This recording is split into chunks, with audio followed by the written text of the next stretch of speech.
بسم اللہ الرحمن الرحیم اعوذ باللہ السمیع العلیم من الشیطان الرجیم بسم اللہ الرحمن الرحیم ربنا لا تزغ قلوبنا بعد اذ ہدیتنا وہب لنا من لدنک رحمہ انک انت الوہاب۔ السلام علیکم ورحمۃ اللہ وبرکاتہ۔ عزیز طلبہ، امید ہے آپ سب خیریت سے ہوں گے۔ اصول الکافی سبق نمبر 9 میں ہم مقدمہ اصول کافی حصہ سیوم پر گفتگو کر رہے ہیں۔ سب سے پہلے ہم خلاصہ جات کو دیکھ لیتے ہیں۔ گزشتہ سبق میں ہم نے مقدمہ اصول کافی کے حصہ دوم پر گفتگو کی تھی۔ توحید باری تعالی، صفات الہی، مفردات کے معنی اور صفات ذات اور افعال میں فرق بیان ہوا تھا۔ اس درس میں ہم مقدمہ اصول کافی حصہ سیوم میں ایک تو سابقہ مطالب کا کچھ تتمہ ہے وہ بیان کریں گے، چند صفات سلبیہ کا تذکرہ ہوگا، ذات باری تعالیٰ کا عقول اور اوہام کی دسترس سے باہر ہونا بھی ذکر ہوگا۔ یہاں تک سابقہ حصے کا تعلق ہے تو اس میں ہم علامہ میر محمد باقر داماد کے کچھ اقتباسات ہیں ان کی کتاب رواشح سماویہ سے، اس کو یہاں پر پیش کرنا چاہتے ہیں۔ انہوں نے فرمایا وَبِحِکْمَتِهِ أَظْهَرَ حُجَجَهُ عَلَى خَلْقِهِ، یعنی اللہ تعالی نے اپنی حکمت اور دانائی کے واسطے اپنی حجت اور دلیلوں کو اپنی مخلوق پر ظاہر اور روشن کر دیا ہے۔ حکیم سے کیا مراد ہوتا ہے؟ المحکم فی خلق الاشیاء، کیونکہ اشیاء کو پیدا کرنے میں نہایت ہی محکم اور مضبوط اور نہایت ہی دانائی اور نہایت ہی عقلی بنیادوں پر استوار ہو۔ الاحکام هو الاتقان فی التدبیر وحسن التصویر والتقدیر، یعنی کہ تدبیر میں وہ کیا ہو، متقن ہو، نہایت مضبوط اور نہایت ہی بہترین اور عمدہ چیزیں وہ خلق کرتا ہے اور ان کی تصویر اور اندازہ گیری بھی اس کی بہترین ہوتی ہے۔ نیز انہوں نے فرمایا حکیم کی باحکمت اور دانا ذات کی تعریف ہوتی ہے الذی لا یفعل قبیحا ولا یخل بواجب والذی یضع الاشیاء مواضعها، حکیم وہ ہوتا ہے جو قبیح اور برے کام نہیں کرتا اور واجب کو چھوڑتا نہیں ہے اور اشیاء کو ان کا مقام دیتا ہے۔ عادل کی تعریف میں بھی کہتے ہیں کہ عادل وہ ہوتا ہے کہ جو وضع الشیء علی موضعه، الحکیم العالم لاشتقاقه من الحکم بمعنی التصدیق اور من الحکمت، کبھی کبھی عالم کے معنی میں بھی حکیم کو لیا جاتا ہے چونکہ یہ حکم سے اس وقت مشتق ہوتا ہے، اس کا معنی تصدیق ہوتا ہے یا حکمت ہوتا ہے دانائی کے معنی میں۔ نیز علامہ محمد باقر داماد نے اپنی کتاب الرواشح السماویہ میں اخترع الاشیاء انشاء و ابتدعها ابتداء بقدرتہ و حکمتہ کے بارے میں طولانی بحث کی ہے۔ ہم نے یہاں پر اس کا چھوٹا سا اقتباس ذکر کیا ہے۔ وہ اختراع اور ابتداء کے معنی میں فرماتے ہیں کہ لفظان متقاربان فی المعنی، کہ یہ قریب قریب ان کا معنی ہوتا ہے دونوں لفظوں کا۔ ہوا ایجاد الشیء لا عن اصل ولا عن مثل، یعنی نو آوری کو کہتے ہیں، ایک چیز کو ایسے خلق کرنا، ایجاد کرنا کہ پہلے اس کی کوئی اصل بھی موجود نہ ہو اور اس کی کوئی مثال اور نمونہ بھی موجود نہ ہو۔ ومن اسمائہ البدیع، قرآن کریم میں بھی استعمال ہوا ہے کہ اللہ تعالیٰ بدیع السماوات والارض ہے۔ وہو فعیل بمعنی المفعل کالعلیم بمعنی المؤلم، جس طرح علیم کہتے ہیں یعنی کہ جو درد دیتا ہے اور عذاب دینے والا ہوتا ہے، اسی طرح یہ بھی بدیع یعنی مفعل، انجام دینے والے کے معنی میں ہے۔ والمراد انہ تعالی اوجد الاشیاء بنفس قدرتہ لا عن مادۃ وبمحض حکمتہ لا لغرض، اللہ تعالیٰ نے اس کائنات کی اشیاء اور ممکنات کو وجود بخشا ہے اپنی ذاتی قدرت کے ذریعے، کسی خارج سے کوئی مادہ یا میٹیریل استعمال نہیں کیا، اسی طرح اپنی حکمت اور دانائی کی بنیاد پر کسی خارجی غرض اور مقصد کے تحت نہیں ہے۔ اذ لو اوجدها بواسطۃ اصل وعنصر لافتقر فی فاعلیتہ الی سبب آخر منہ الاصل، اگر وہ کسی دوسرے اصل اور عنصر کو استعمال کر کے کوئی چیز خلق کرے تو اپنی فاعلیت میں اس سبب آخر کا محتاج ہو جائے گا۔ فلم یکن مبتدعا، تو پھر وہ بدیع شمار نہیں ہوگا، یعنی نو آوری کرنے والا شمار نہیں ہوگا۔ لأن الغرض والعلة الغائية ما يجعل الفاعل فاعلاً، چونکہ غرض اور علت غائی کیا ہوتی ہے، فاعل کو فاعل بناتی ہے۔ مخلوقات کیوں ایک کام کرتی ہیں، ایک اس میں نقص ہوتا ہے، وہ اس غرض کی وجہ سے اس کام کو کرتے ہیں تاکہ ان کا نقص مکمل ہو جائے۔ حالانکہ اللہ تعالیٰ کی ذات واجب الوجود ہے، تمام کمالات کی مالک ہے، تو اس نے خارج سے کسی علت کی وجہ سے اور غرض کی وجہ سے کام نہیں کرنا۔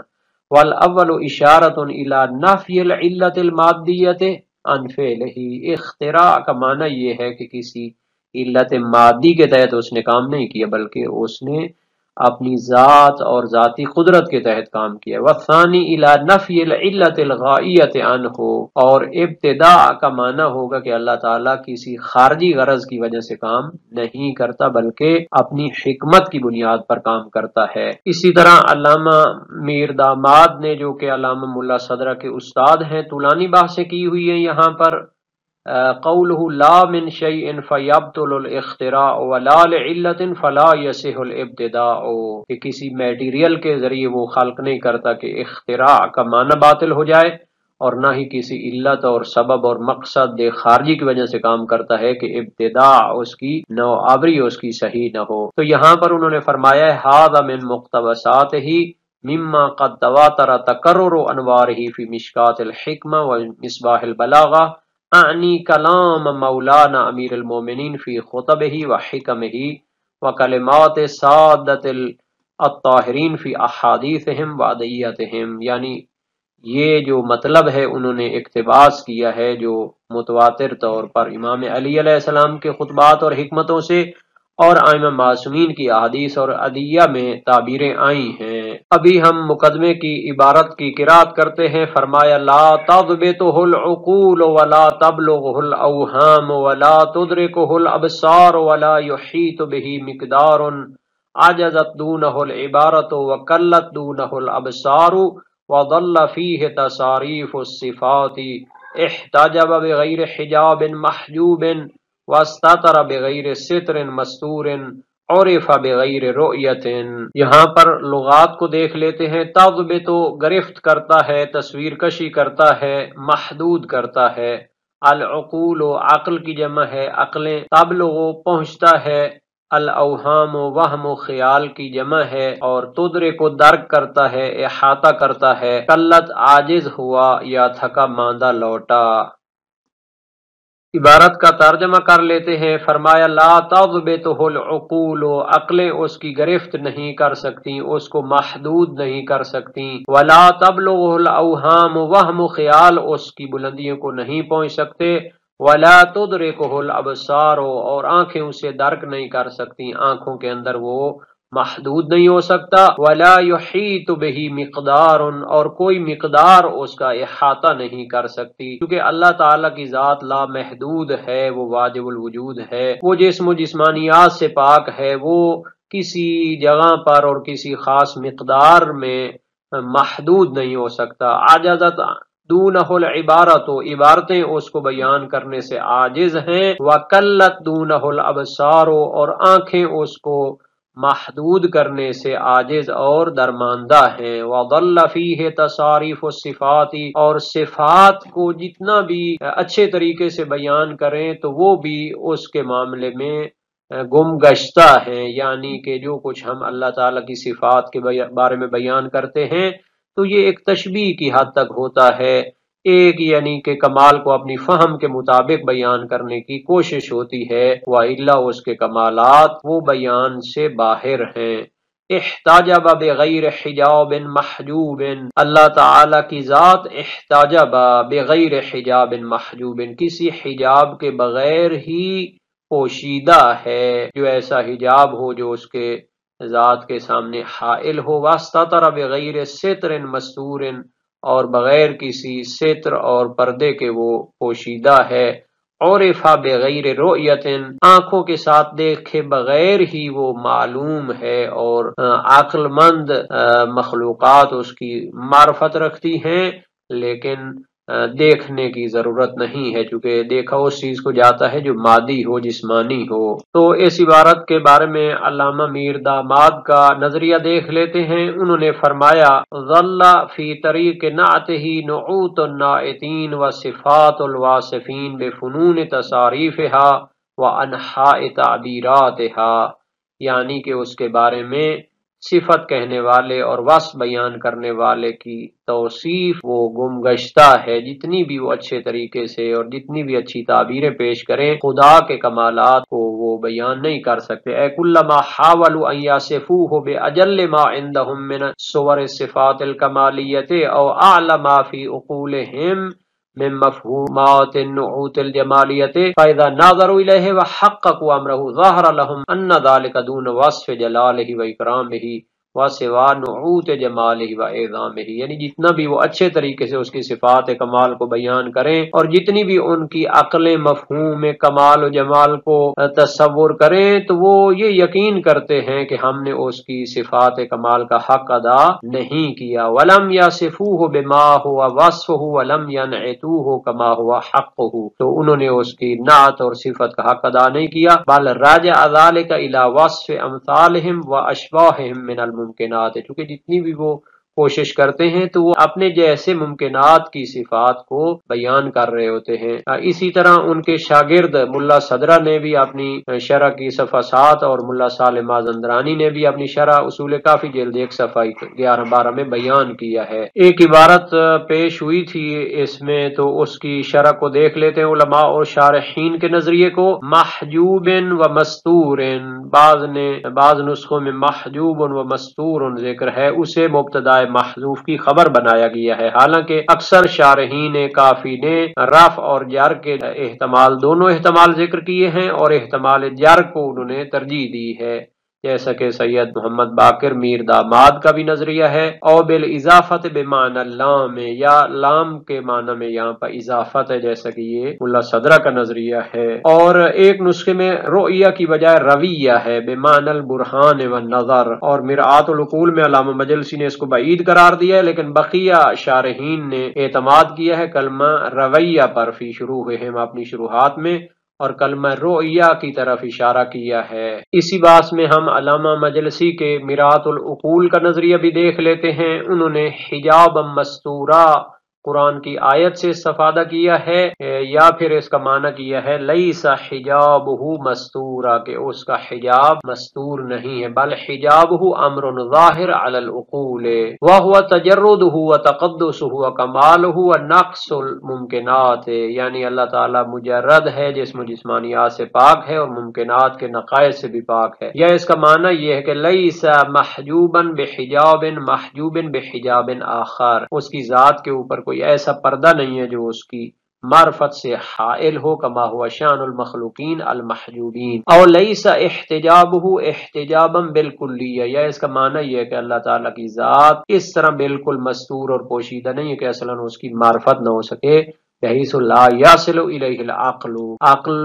اس کو جان ہی نہ سکے۔ یا اس کا معنی ہے لیس محتجبا بحجاب محجوب فاضلا عن الحجاب الظاہر، یعنی وہ نہ تو کسی مخفی پردے میں پوشیدہ ہے نہ ہی ظاہری پردے میں۔ تو یہ کیا ہے فیکون نافیا للفرد الاخفا، کہ جب وہ ظاہری پردے میں نہیں ہے تو پوشیدہ پردے میں بھی نہیں ہے، یعنی اس کی معرفت تو حاصل ہونی ہے۔ ویحتمل ان یکون المراد بالحجاب من یکون واسطۃ بین اللہ و بین خلقہ، یا پھر حجاب سے مراد واسطہ ہے خدا اور مخلوق کے درمیان جو واسطہ بنتی ہے ذات وہ ہے، کما ان الحجاب واسطۃ بین المحجوب والمحجوب عنہ، جیسے پردہ کیا ہوتا ہے، جو چیز پوشیدہ ہوتی ہے اور جس کے سامنے وہ پردہ آتا ہے تو اس کے درمیان حجاب بنتا ہے، یہ واسطہ ہوتا ہے۔ تو اسی طرح بعض اوقات بادشاہوں کے لیے جو دروازوں پہ ٹھہرنے والے ہوتے ہیں اس کو حجاب کا نام دیا جاتا ہے۔ مقدمے کی مزید ایک عبارت کو دیکھ لیتے ہیں، فرمایا وَوُصِفَ بِغَيْرِ صُورَةٍ وَنُعِطَ بِغَيْرِ جِسْمٍ لَا إِلَٰهَ إِلَّا اللَّهُ الْكَبِيرُ الْمُتَعَالِ ظَلَّ الْأَوْهَامُ عَنْ بُلُوغِ كُنْهِهِ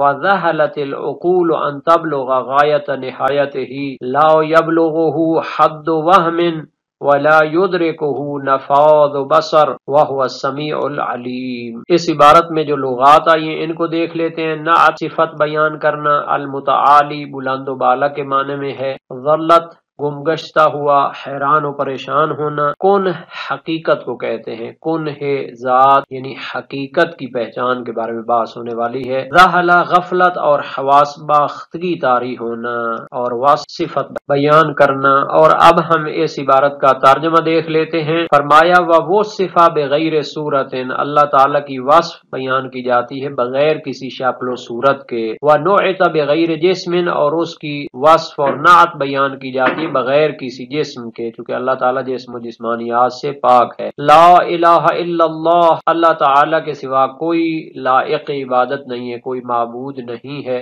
الکبیر المتعال، وہ بلند مرتبہ ہے۔ ظلت الاوہام عن بلوغ کنہ ہی، وہم و خیال اس کی حقیقت تک پہنچنے سے گم گشتہ ہیں، کوئی چیز اس کی حقیقت کو نہیں پہنچ پاتی۔ وذہلت العقول ان تبلغ غایت نہایتی، اور عقلیں بھی حیران و پریشان ہیں کہ اس کی انتہا کے آخری درجے کو پہنچ سکیں، کہ عقل کے اندر ہماری حدیثوں میں بھی ہے کہ جو کچھ بھی ہم اس کے بارے میں سوچتے ہیں، جو تصویر بھی ہماری عقل کے اندر اس کے بارے میں ہوتی ہے، وہ تو ہمارے ذہن کی اختراع ہے، وہ تو مخلوق ہے، وہ خالق تو نہیں ہو سکتی۔ لا یبلغہ حد وہم، یعنی وہم و خیال کی تیزی اور انسان کی ذہانت اور چالاکی بھی اس کو نہیں پہنچ سکتی۔ اتنا بھی انسان چالاک ہو اور ذہین ہو، وہ محدود ہے، وہ اپنی ممکنات کے اندر گھومتا رہتا ہے، وہ خالق اور مالک کائنات کو اس معنی میں اپنے ذہن کے اندر بند نہیں کر سکتا۔ اس کی ایک حد تک معرفت ہو جاتی ہے لیکن کمال معرفت ممکن نہیں ہے۔ ولا یدرکہ نفاذ بصر، اور آنکھوں کی نافذ ہونا اور آنکھوں کی روشنی اور تیزی بھی اس کو درک نہیں کر سکتی، کیونکہ اللہ تعالیٰ کی ذات جسم و جسمانیات سے پاک ہے تو وہ آنکھوں میں بھی نہیں آ سکتی۔ وَهُوَ السَّمِيعُ الْعَلِيمُ، اللہ تعالیٰ کی ذات سننے والی اور جاننے والی ہے۔ تو میرے خیال میں یہاں تک ہم ایک خلاصہ کر دیتے ہیں کہ اب تک ہم نے اللہ تعالیٰ کے وجود کے بارے میں بیان کیا، تو اس کا بہترین جو دلیل ہے وہ اہل فلاسفہ نے بیان کی ہے کہ اس کائنات میں جو بھی تصویر ذہن میں آتی ہے یا تو وہ واجب الوجود ہوتی ہے، خارج میں اس کا وجود واجب ہوتا ہے، یا ممکن الوجود ہوتی ہے، یعنی کبھی ہوتی ہے کبھی نہیں ہوتی، اور ایک ممتنع الوجود ہوتی ہے جس کا خارج میں وجود محال ہوتا ہے۔ تو واجب الوجود کے بغیر یہ ممکنات کا سلسلہ سوچا ہی نہیں جا سکتا، چونکہ اس صورت میں تسلسل یا دور لازم آتا ہے۔ اگر تو ہم کہیں کہ یہ مخلوقات ممکن جو کبھی ہوتی ہیں کبھی نہیں ہوتی اپنے آپ کو خلق کرتی ہیں، توقف الشیء علی نفسہ یا تقدم الشیء علی نفسہ ہی لازم آتا ہے، اور یہ محال ہے، بدیہی طور پر محال ہے۔ یعنی جو بھی بندہ 2+2=4 کی حد تک بھی شعور رکھتا ہے وہ اس کو سمجھتا ہے۔ یا تسلسل لازم آتا ہے، اس کائنات کی لاکھوں کروڑوں مخلوقات کو بھی جمع کیا جائے تو وہ ساری ممکنات ہیں، اپنے آپ کو وجود نہیں دے سکتی، اور یہ کہنا کہ ایک کو دوسری نے، دوسری کو تیسری نے ایسے کہیں کہ وہ ایک دوسرے کو وجود بخش رہی ہیں، اس کا اینڈ کوئی نہ بتائیں اور واجب الوجود کو نہ مانے تو پھر تسلسل لازم آتا ہے اور وہ بھی محال ہوتا ہے۔ تو ان دونوں عقلی محالات سے بچنے کے لیے ماننا پڑتا ہے کہ ایک اللہ تعالیٰ کی ذات ہے جو ان کی خالق و مالک ہے، پھر اس کی صفات ثبوتیہ ہیں، قدرت ہے اور علم ہے، حیات ہے، یہ ساری اس کی صفات ثبوتیہ اور کمالیہ ہوتی ہیں، اور کچھ اس کی صفات سلبیہ ہیں کہ وہ محدود نہیں ہے، جسم و جسمانیات کے نقائص سے پاک ہے، اور پھر عقل اور آنکھوں میں بھی وہ محدود نہیں ہو سکتا، وہ صفات سلبیہ ہوتی ہیں۔ تو یہاں پر ہم مزید ایک عبارت دیکھ لیتے ہیں شارحین کا نظریہ۔ یہاں پر مرآت العقول اور شرح مازندرانی ملا صدرہ کا حوالہ موجود ہے۔ یمکن ان یراد بالغایت المسافت و یمکن ان یراد بها النہایہ، یعنی غایت نہایت جو کہا تھا تو اس سے مراد یا تو مسافت ہو سکتی ہے یا نہایت ہو سکتی ہے۔ تو علامہ مجلسی نے مرآت العقول میں پہلے معنی کو ترجیح دی ہے اور دوسرے کو بعید سمجھا ہے، اور رواش ملا میر باقر داماد نے کہا ہے کہ بعض نسخوں میں ہے عد و وہم، حد و وہم کی جگہ وہ بھی ابلغ اور احکم اس کو قرار دیا ہے، یعنی زیادہ وہ واضح ہے۔ بہرحال معنی کیا ہے؟ حد وہمن کے حدت اور چالاکی اور اس کی ذہانت بھی اس کو محدود نہیں کر پاتی۔ لأن ما بلغہ الوہم فہو ممکن، جو کچھ کسی کا وہم و خیال سوچے گا تو وہ ممکن الوجود ہوگی، اس کے ذہن کی اختراع ہوگی۔ لا سبیل للامکان الی صحت جنابہ، تو اللہ تعالیٰ کی ذات کو وہ اپنے اندر محدود نہیں کر سکتے۔ اس طرح کے معنی بیان ہوئے ہیں۔ بہرحال یہ کافی شریف کے متعلق بڑے بڑے فلاسفر اور بہت بڑے علماء اور شارحین نے نہایت علمی بیانات دیے ہیں، جن کا ایک خلاصہ یہاں پر پیش ہوا ہے۔ تو آج کے درس کا ایک خلاصہ دیکھ لیتے ہیں۔ مقدمہ اصول کافی حصہ سوم میں ایک تو سابقہ باس کا ایک تتمہ تھا، جس میں علامہ میر داماد کے کچھ بیانات ہم نے ذکر کیے، چند صفات سلبیہ کا بھی تذکرہ ہوا، اور ذات باری تعالیٰ کا عقول و اوہام کی دسترس سے باہر ہونا، اس کی بھی تفصیل بیان ہوئی ہے۔